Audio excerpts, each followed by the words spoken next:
تو جو لوگ بیٹھے ہوتے کسی کے پاس بھی چینج نہیں تھا. پاکستان میں آپ کو پتا ہے 5,000 کا نوٹ ہوتا ہے, چینج کسی کے پاس نہیں. تو آپ کے صاحبزادہ والا شان نے یہ کہا, ابا وہ جو مولوی صاحب پیسے دے گے نا اس میں سے نوٹ نکال کے چینج دے دو اور یہ ادھر رکھ دو. ذرا جواب سننا, یا غصے سے بولے وہ امانت ہے, وہ نوٹ بھی امانت ہے, وہ نوٹ بھی نہ میں بدلوں گا, امانت جن نوٹوں میں دی ہے وہی میں لٹاؤں گا. اللہ اکبر جل شانہ, اللہ اکبر جل شانہ. ایسے ہی جنازے 1,70,00,000 نہیں ہوتا بھائی صاحب. پاکستان کی اسٹیبلشمنٹ کا زیادہ دھیان علماء کی طرف رہتا ہے. چوروں رہزنوں ایکٹرس کرپٹ جتنے لوگ ہیں ادھر نہیں, بس عالم چبھتا ہے. پھر وہ عالم جو ساتھ نہ دے, آپ کو پکڑ کر کئی بار جیل میں بند کر دیا گیا. 17 مارچ 2006 میں بھی آپ جیل گئے. اس وقت ساتھ میں سید عرفان شاہ مشہدی تھے. یہ تصویر دیکھ رہے ہیں آپ. علامہ خادم حسین رضوی جیل جاتے تو حضرت یوسف علیہ السلام کی طرح دین کی باتیں اور عبادت کی راتیں. That's it. میں نے بڑے ذہین شاہ صاحب کا بھی سنا, سارے بندوں سے میں نے پوچھا, دین کی باتیں عبادت کی راتیں, بس یہی کام ہوتا. ساتھ میں کوئی بڑا عالم دین ہوتا اگر جیل میں تو اس سے سنتے. آپ بڑی عزت کرتے تھے سچے علماء کی, اس سے سنتے. اور اگر آپ سے بڑا نہیں چھوٹے ہیں تو پھر آپ سناتے قرآن اور حدیث. جو بھی جیل میں لوگ آپ کے ساتھ رہے ہیں ان لوگوں کا یہ بتانا ہے, تہجد, نوافل, نماز تو خیر گفتگو مسلمان کے لیے کر ہی نہیں سکتے, چھوڑے گا یا نہیں پڑھے نا, نماز پکی ہوتی ہے اس کی, باقی چیزوں پہ گفتگو ہوتی. نوافل, تلاوت کلام پاک, اور ایک چیز جو آپ نے بڑھا دی وہ دلائل الخیرات. یہ آپ نے پوری مکمل پڑھتے تھے. حضرت احمد تو میرا بھی, میں بھی اسے مکمل پڑھتا ہوں. دلائل الخیرات کیا ہے جسے امام انقلاب پڑھتے تھے, اس کا سننے کے لیے آپ کو 24 نمبر لیکچر میرا سننا پڑے گا. بھیا میں سارا یہاں تو نہیں بیان کر سکتا نا, تو وہ پلے لسٹ میں جائیں 24 نمبر لیکچر کو سنیں تاکہ آپ کو پتا چلے کہ بابا کیا پڑھتے تھے. سورہ محمد فرماتے ہیں بچپن سے مجھے عادت تھی. دیکھا, ریزن نہیں کوئی بتاتے تھے لیکن ریزن تھی. وہ سورہ محمد انہیں محمد حضور سے بچپن سے عشق تھا. تسبیح فاطمی لازمی پڑھتے تھے کیونکہ آل نبی سے, اولاد نبی سے پیار ہے. آپ کو دربار قادری عراق سے مجدد کا خطاب ملا ہے. جس شخص نے آپ کے ساتھ بدتمیزی کی وہ آج سزا بھگت رہا ہے. آغاز میں ایک تھانے دار نے بڑی بے عزتی کی آپ کی, مذاق اڑاتا تھا آپ کا, کھڑا ہو کھڑا ہو. اب ایک آدمی کا پتہ ہے کہ وہ ویل چیئر پر ہے, اس کو کیوں کہہ رہے ہو کھڑا ہو کھڑا ہو. آپ نے فرمایا میں کھڑا نہیں ہو سکتا. اس نے یوں کھینچا آپ کو, آپ نیچے گر گئے زمین پہ. پھر بدتمیزی کرنے لگا. آج وہ فالج زدہ ہے, سزا بھگت رہا ہے. ایک تھانے دار نے جب آپ سے بدتمیزی شروع کی تو آپ نے اس کو سمجھایا, وہ سمجھ گیا, اس نے چھوڑ دیا. سارے پولیس والے برے نہیں ہوتے, سارے تھانے دار برے نہیں ہوتے, یہ یاد رکھیے. بہت اچھے لوگ ہوتے ہیں, نمازی ہوتے ہیں, پرہیزگار. ایک تھانے دار سے آپ نے کہا, تھانے دار جی آپ کے بھی پھول لگے ہیں, ہمارے بھی ایک پھول لگا ہوا ہے. یہ لگاتے تھے نا, یہ سے لگایا کرتے تھے سرکار کے, ہمارے یہاں بھی پھول ہے, آپ کی بھی ذمہ داری ہے, کچھ ہماری ذمہ داری. آج وہ تھانے دار آپ کے پیچھے باقی ساری زندگی جمعہ پڑھتا رہا, اب بھی وہ آپ کی مسجد میں آتا ہے. آپ کی بات سمجھ میں آ جاتی تھی, آپ کی زبان پہ اثر تھا, ہر جملہ الہامی لگتا تھا. آپ نے زندگی میں ایک مرتبہ فرمایا, وڈے جنازے پترو حکمرانیاں نال نہیں ہوندے, وڈے جنازے محمد عربی دی غلامی نال ہوندے نے. کہ یہ جو بڑے بڑے جنازے ہوتے ہیں نا, یہ اس وجہ سے نہیں ہوتے کہ تم سیاسی حکمران ہو, یہ اس وجہ سے ہوتے ہیں بڑے جنازے کہ وہ محمد مصطفیٰ کا غلام ہے. آپ نے ممتاز قادری کے جنازے کے وقت جو 50 لاکھ آدمی جس میں شامل تھے, فرمایا تھا یہ ریکارڈ کوئی نہ توڑے گا, وہی توڑے گا جو محمد عربی کا غلام ہوگا. یہ بھی ان کا الہامی جملہ تھا. خود ان کے جنازے میں 1,70,00,000 آدمی تھے. وہ چھوڑ کر جو نہیں آ پائے, وہ چھوڑ کر جو دوسرے ممالک میں تھے. یہ یونیورسٹیز کے فارغ ان کے سامنے فارغ تھے. آپ جب بولتے تو لگتا ہے ایک فلاسفر, ایک وکیل, ایک مفتی, ایک محقق, ایک عالم گفتگو کر رہا ہے. جو بولنا چاہتے اسی سے متعلق تاریخ، فلسفہ، اشعار، حدیث، آیات، منطقیانہ طرز استدلال سامنے آپ کے ہوتا. یہ آج کے حکمران تو اس امام کی پہلی کلاس میں بیٹھنے کے قابل نہیں ہیں. آپ کو اس مجدد کی ذہانت کا پتہ چلے.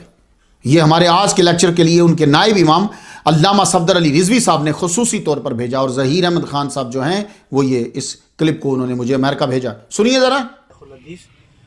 حضرت علامہ استاذی و استاذنا العلماء علامہ حافظ خادم حسین رضوی صاحب سک اللہ سرا و جعل الجنت مسواہ. میں نے ایک دفعہ آپ کی بارگاہ میں عرض کی کہ حضور، میں دیکھتا ہوں کہ کچھ لوگ جو ہے وہ لوگوں کے گھروں میں جاتے ہیں دین کی دعوت دینے کے لیے، تو ہم لوگ کیوں نہیں جاتے؟ ہمیں بھی جانا چاہیے دین کی دعوت دینے کے لیے. تو آپ مجھے فرمانے لگے مولانا آپ کبھی سنارے کی دکان پہ گئے ہو؟ میں نے کہا جی میں گیا ہوں. پھر آپ نے مجھے فرمایا کبھی گڈھیریاں بیچنے والے کو کبھی آپ نے دیکھا ہے؟ میں نے کہا جی میں نے دیکھا ہے. تو فرمانے لگے کہ آپ نے کبھی دیکھا ہے کہ جو جیولرز ہے سنارا وہ دکان پہ بیٹھ کے آواز لگا رہا ہو 80,000 تولہ 50,000 تولہ، کبھی آواز لگاتا ہے؟ میں نے کہا جی نہیں، وہ تو بالکل بات ہی نہیں کرتا، وہ تو ٹانگ پہ ٹانگ رکھ کر بیٹھے ہوتے ہیں اور خاموشی سے، اس لیے نہ وہ خود جاتا ہے.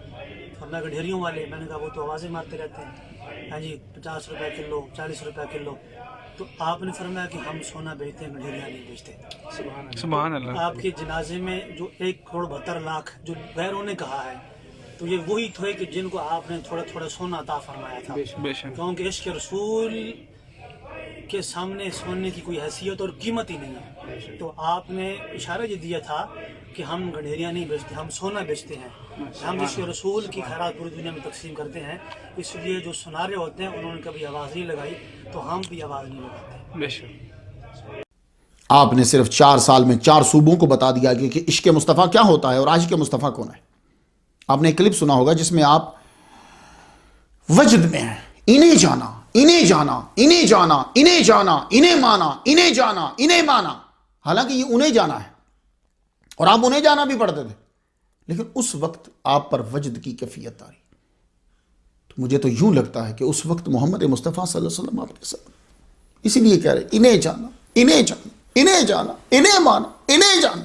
اس کیفیت کو بڑے بڑے علماء نے بھانپ لیا. بہت سے علماء نے یہ کہا کہ اس وقت انہیں حضور صلی اللہ علیہ وآلہ وسلم کا دیدار ہو رہا تھا، اس لیے انہیں کے بجائے انہیں کہہ رہے تھے، کیونکہ آپ ان کا چہرہ انور دیکھ رہے تھے. جرنلسٹ عمران خان، وزیر اعظم نہیں، جرنلسٹ ہے عمران خان، کہتا ہے کہ دھرنا کامیاب ہوا تو صرف علامہ خادم حسین رضوی کا. آپ ناموس رسالت کے لیے بیٹھ جایا کرتے تھے. فیض آباد کا دھرنا میں نے دیکھا ہے جی، میں اس کو لائیو دیکھتا رہا.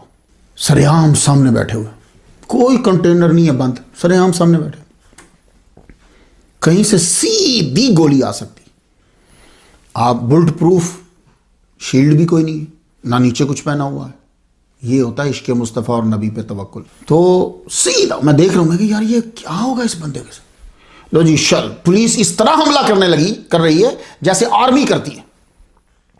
ادھر بھی بندے ختم، ادھر بھی ختم.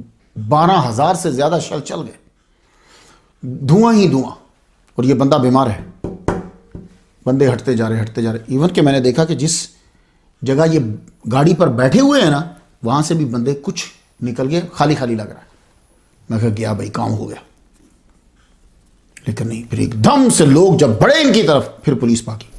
آپ کو لوگوں نے مشورہ دیا تھا پہلے، مجھے ظہیر احمد خان صاحب راجپوت بتاتے ہیں، لوگوں نے مشورہ دیا کہ بھائی دیکھو، آپ کسی گورنمنٹ کے ساتھ نہیں ہو، نہ پہلی نہ بعد والی، دونوں کے مخالف ہو، اوپر سے اسٹیبلشمنٹ کے خلاف ہو. اسٹیبلشمنٹ آپ کا ساتھ نہیں دے رہی، تو آپ ہمیں حکم دیں کہ ہم آپ کو مضبوط کنٹینر بنا دیتے ہیں، پیسے کتنے بھی لگے ہم نے دینے، آپ نے تو نہیں دینے. آپ نے فرمایا یہ تو عوام سے انصاف نہیں ہوگا نا، کہ وہ تکالیف برداشت کریں، شیلز کی گیس سے متاثر ہوں، گرمی سردی جھیلیں، اور میں مزے سے اندر بول دوں. یہ نہیں، بات نہیں ہے. ورنہ آپ کے دیوانے آپ کے لیے کنٹینر بنانا چاہتے تھے. ایک صاحب نے مشورہ دیا، چلیے آپ سیاسی چال چلیے، آپ پر حملہ لازمی ہوگا. آپ اس طرح کریں کہ جتنے اسلام پہ قربان ہونے والی عورتیں ہیں، آپ ان کو ارد گرد بٹھا دیں. اس سے 2 فائدے ہوں گے، ایک تو حملہ کریں گے، حملہ نہیں کریں گے، دوسرا اگر حملہ کریں گے تو عورت مرے گی تو تنظیم کو ذرا فیول مل جائے گا. اسلام عورتوں کی حفاظت کرتا ہے، کرواتا نہیں ان سے. تو مجھے ظہیر احمد خان صاحب بتاتے ہیں کہ کوئی بات آپ کہتے تھے کہ بس عوام کے ساتھ رہوں گا میں، مجھے اپنی جان کی فکر نہیں ہے، جو میرے لیے آئے ہیں میں ان کے ساتھ رہوں گا. آپ کی یہ سادہ اور پرخلوص گفتگو سے لوگ متاثر ہوتے تھے کہ اس بندے میں اور سیاستدانوں میں فرق ہے بھائی. تمام دھرنے میں کسی نے کھانا دے دیا تو ٹھیک ہے کھا لیا، نہیں تو آپ کے پاس اچار اور روٹی ہوتی تھی یا چنے ہوتے تھے. دیکھو یار اللہ کے بندو، 4 سالہ عرصے میں 12 مریدین نے یہ کہا کہ حضور آپ بیمار رہتے ہیں، رات دن آپ کا سفر ہوتا ہے اور جلسے ہوتے ہیں، آپ یخنی یا کوئی طاقتور چیزیں یا مربع یہ کچھ لے لیں. فرمایا نہیں، مجھے تو تم ٹاپ کا کھانا لا دو گے تو ان